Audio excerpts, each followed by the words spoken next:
the leading organization which is involved in observation and monitoring of elections and electoral processes in the country. And that is Ene Obi. Ene, are you there?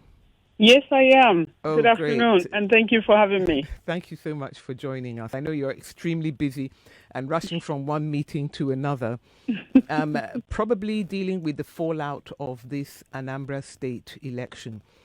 Now, on this segment of the program, what we talk about is, as I said, integrity, democracy, ethics, and accountability. Obviously, the democracy part is encapsulated in the fact that there's an election at all. But I would like to ask you, what is the view of the civil society situation room on the integrity of the election, the electoral process itself? I think this election is one of is a peculiar election because it's not like other elections. There was a lot of tension, and because of that tension, it affected the issue of administration of the election itself. It affected, the issue of logistics. It affected, different areas. But there was a lot of networking from both INEC, the civil society, the political parties, the security agencies, that was really seen. In terms of, like the beavers, the bimodal, verification exercise or the processes that went on, the machine itself was found wanting in some areas. But that did not happen during the supplementary, followed supplementary election. And so I want to say generally that it was a fair in terms of one vote, one count. Yeah. I think in a lot of ways, one can stand and vouch that it was one vote, one count. This is the first time that that INEC itself deployed in a more massive scale these beavers. So can you tell us what is the BVAS? What does it? I mean, bimodal verification. So what is the bimodal verification? What does that mean? It's a machine. What it does, it brings out. It's the verification machine. So like it verifies both by your fingerprint and what else? You use your fingerprint. If the fingerprint fails, you go by facial. Okay, so that's the by so part of it. Both doesn't fail. Yeah. It hardly fails. But we also found out that it's at some point it failed in the exercise unless they did so many adjustments and getting used to it. But what happened in the supplementary election was that none of the machines failed. Okay. So and then there's a QR code, which is if everything failed, that third one will not fail, because that means you cannot go into voting without verification, and you cannot have it's not likely that you have any kind of overvoting, because it's those who are accredited that can vote. Okay, so those who are accredited are those who are registered voters who have. Yes. Do they have to have their voters card, or could they come without their voters card and still vote with their fingerprint or their face? They come with their voters card. I see. They still have to come with their voters card. And when they come with the voters card, that is where you use that, to know who is identified, who is carrying the card, and how has they been, accredited. So the fingerprints, if it doesn't show the person who is carrying the voter's card, the face of the person, the picture is in it, but they have to show again that they have to verify. The machine verifies you. So and it's very exciting because people want to see that is happening. When they take their picture and it verifies them, they go for the voting. It was a very exciting time as well. So the voters who actually participated were satisfied with the procedure as they saw it.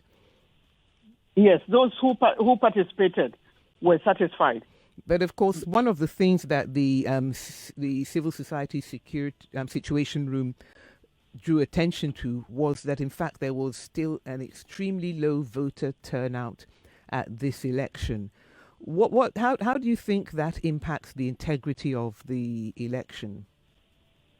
The voters turnout, Anambra State itself is known for a low voter turnout. Low voter turnout of the voting population. It has been like that. Not more than 30% of Anambra voters have ever turned up. I would say that because of the processes leading to the election, because of the environment, the very fearful environment, it's unbelievable. If you are there, you can't touch the fear, but you can feel it. Yes. A lot of, drivers that were hired to take people to different places, they turned out, they said they are not going out because everyone was like, life was an issue. But because IPOB also withdrew their, said people should go about their normal duties, they should go and cast their votes, was also a plus for the election. And so it reduced that, because if you are going out, somebody will tell you, do you have another life? Why are you going out? I see. Even for us that went to Anambra, a lot of us were castigated. Why do you want to go to Anambra State? What is the need for you, and so on. And many of the ad hoc staff were dropped at that morning. They had been trained with all the machines. Yes. They said they are not going. No voting is worth their own lives. So for the civil society, we still feel that those who came out, if there was a massive turnout, maybe it would have been, the issue of the beavers would have given us some problems. Because it was that some slow. people were courageous. We had about 10%. Yeah, go ahead. Just 10% of the electorate? Yes, just 10% of the registered voters, turned out to vote. But that was courageous, because I think we were expecting even less. We did a lot of mobilization towards it. A lot of mobilization. Jingles, local jingles in Igbo, and I was actually going to ask whether you felt that civil society ought to have done more to encourage people to understand the impact that voting or not voting would have in their in the election, would have on the lives that they were going to live in Anambra State. That's what we turned out to do eventually, because we were acting as we were standing, acting and doubling our effort in terms of the jingles.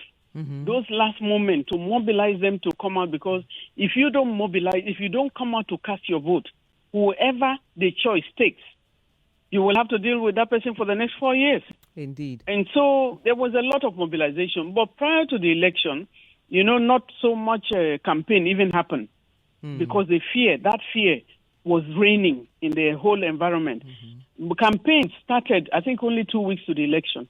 It was a very scary environment, but I think it happened. It was much more peaceful than we ever thought it would be. Well, I think that one thing that also impacts, I mean, of course, as we know, in Nigeria, there is no minimum turnout for elections. So even if only 1% of the electorate turns out to vote and the election is hitch-free, then that will be the result of the election. But there was this suggestion that, particularly against the background of vote buying that this Situation Room mentioned, that actually there was some effort to depress the turnout of voters, so that those ones who could be bought would have more of an impact on the actual outcome of the vote. Yeah, I think it was our worry too, because those who were scared of wanting, scared of going to vote, those who were scared of coming out, we were explaining to them that if you don't come out eventually, you cannot therefore stand and challenge somebody else who is brought in. The vote buying was possible in places where the lines were not straight, COVID-19 protocols were not observed, because if they were observed, there is no way. And what they were doing is, the INEC also have improved in the voting cubicles. Yes. They have really improved. So if you see the voting cubicles, it is almost impossible for you to come and influence somebody. And see how they are voting. Yes. Once you are accredited, they give you the voting voting card, and then you just go and cast your vote. And I suppose, Ene, that we should also commend the integrity of some of the voters in Anambra State who, because, civil society will say, well, if they offer you the money, take it, but still vote your conscience. But some of these voters said that we are going to vote our conscience and we don't want your money, take it away. Yes. So I we think were quite amazed. We actually captured that environment in this in which we circulated. We captured the video of the woman who was when they were chasing out the person who brought the money. But what we expect is, and that's why we have told INEC, that we need to all go back to the drawing table and talk with even the security officers. Before the voting, we had a meeting with the DIG. The first PRO called us to a meeting with the DIG. All of the security chiefs were there. And so we now need to go back and give them feedback of what can be done better. Because where they were chasing somebody away for offering, money, offering the 5,000 that those women rejected, there was a policeman there. You should have arrested him. So he wasn't arrested. The campaign of corruption in elections, that is one thing that we have to take on board very seriously now. Because the place was also crowded. In many of the polling booths, there was overcrowding of the environment where despite the low turnout. It does make one wonder if INEC has to cope with an election in which even half of the registered voters turn out to vote. That and then it's, although as you said, it upped its performance with regard to the BVAS system of accreditation. Is it going to be able to cope with large numbers if with such a low turnout there was still these pockets of rowdiness and unruliness? I think they showed a performance during the Ihiala election, the Ihiala local government election, supplementary election. They were able to deploy the beavers, and the beavers, all our observers noticed that there was no problem. That they wish that happened on Saturday, because some people who were not patient enough did not wait. Some of them went away because they said we can't wait and all of that. But those who want to really be part of democracy, because your voting is your participation in this in democracy. So they were actually able to up their performance. Yes. There's one other area that I wanted to, just before we get to the close of our 15 minutes, it passes so quickly, is that this issue of electronic transmission of results, because we have this same situation that we always have. The votes, after the voting ends, the ballot boxes are opened, and the votes are counted right there at the polling station, and a result is declared. How does that result get transmitted, or is it not transmitted until there has been collation? It was transmitted immediately. Many of INEC. Them were transmitted immediately. The transmission of the voting started happening from 5 p.m. Election ended at 4 p.m. Yes. There was an extension, but the results started turning in, those who had voted. Because what happened was where you have about 100 registered voters, maybe you have 50% turning out. Yeah. And so they turned out and they were able to vote. So the results started trickling in. As at 9:30 p.m., we already had about 67% of the results online already on INEC portal. So that if you were at your polling station, you could actually check and see, is the result that I saw declared at my polling station the one that INEC is using in tallying its total? Because we keep on hearing about, well, they went to the collation center, and at the collation center people were arguing and so on and so forth. He's going to eliminate all of that. He's eliminating all of that, because before, even to cross-check all of this, all our observers, as soon as they finish the signing, because when they finish the counting and the collation, the party agents sign on it. Once they have signed, our team, they take pictures of that. And so you can even go and track it down in the INEC polling booth and see, whatever is there, whether it coincides with yours. And so you can use that to challenge. And the party agents also take their copies. So I think I would just wanted to, because we're really out of time now, is to say that because we always hear people complaining about elections and saying, oh, your vote count, and trying to discourage people from coming out to vote by telling them that INEC is not going to count your votes, or that if your votes are counted, they will just go to the Supreme Court and get the result changed. But even courts have to act on evidence that is before them. So do you feel that even though we may say that INEC still has plenty of room for improvement, that it's on the right track? Or do you think that, as you say, in some regards, you have to go right back to the drawing board? I think they are on the right track. They were able to correct the issue of the beavers, and because many ad hoc, staff turned down, going. So a lot of logistics issues, but there's room for improvement. I think they can do better. They should make sure that they provide the PVCs on time for those who are going to vote. We have room for improvement again in Ekiti and Osun election. Okay.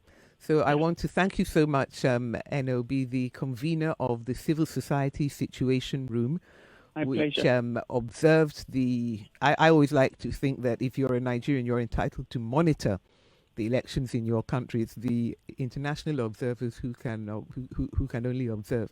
But you in the Civil Society Situation Room can observe and monitor and make your recommendations. But, as we say, we want to encourage INEC. We don't want to say you're hopeless, you're not making any improvement at all. But we want to say, we're always Oliver Twist. We want to see some more. We want to see something better. Thank you so much, Ene Obi, for joining us on Ideas Radio. Thank you so much. All right, and that's it. We are on Ideas with Ayo Obe, and it's been great discussing about the aftermath of the Anambra election, Ayo. Well, we just hope that the improvement continues. That's the main thing that we want to see. Absolutely.